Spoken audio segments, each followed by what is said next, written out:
Nelson Mandela दक्षिण Africa के पहले अश्वेत राष्ट्रपति थे। रंगभेद विरोधी संघर्ष के कारण उन्होंने 27 वर्ष जेल में बिताए थे।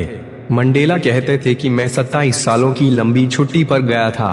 उनका मानना था कि दृढ़ता, जिद और विश्वास से हम अपने हर सपने को पूरा कर सकते हैं। जाने उनके प्रेरणादायक विचार।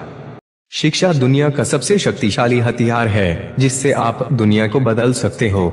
यदि आप किसी व्यक्ति से उस भाषा में बात करते हैं जो वो समझता है तो बात उसके दिमाग में जाती है, लेकिन यदि आप उससे उसकी भाषा में बात करते हैं तो बात सीधे उसके दिल तक जाती है।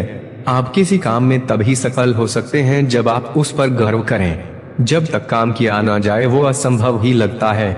जब आप कुछ करने की ठान लेते हैं तो आप किसी भी चीज पर काबू पा सकते हैं। अगर आप अपने काम के लिए समर्पित और उत्साही हैं तो सफलता आपके कदम चूमेगी। एक ऊंची पहाड़ी चढ़ने के बाद आपको हमेशा दूसरी पहाड़ियां फतह करने के लिए दिखनी चाहिए। मेरी सफलता को देखकर कोई राय मत बनाइए।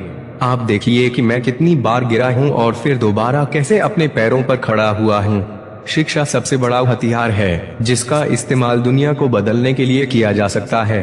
मनुष्य की अच्छाई ज्योति के समान है जिसे छुपाया तो जा सकता है लेकिन बुझाया नहीं जा सकता।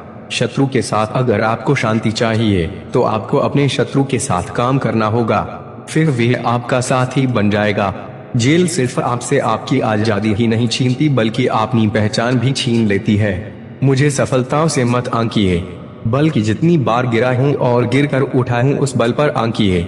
शिक्षा सबसे मजबूत हथियार है जिसका उपयोग आप इस दुनिया को बदलने के लिए कर सकते हो। एक ऐसा इंसान जो दूसरे इंसान की आजादी को छीन लेता है वह घृणा का कैदी होता है। लोगों को उनके मानवाधिकारों से वंचित करना उनकी मानवता को चुनौती देना है। कोई भी देश वास्तव में तब तक विकसित नहीं हो सकता जब तक कि उसके नागरिक शिक्षित ना हो। सबसे कठिन चीज समाज का बदलाव नहीं है बल्कि खुद का बदलाव है। सभी लोगों के लिए काम, रोटी, पानी और नमक हो। जब हम अपने स्वयं के भय से मुक्त हो जाते हैं तब हमारी उपस्थिति स्वतः ही दूसरों को भय से मुक्त कर देती है। मेरे देश में लोग पहले जेल जाते हैं और फिर राष्ट्रपति बन जाते हैं।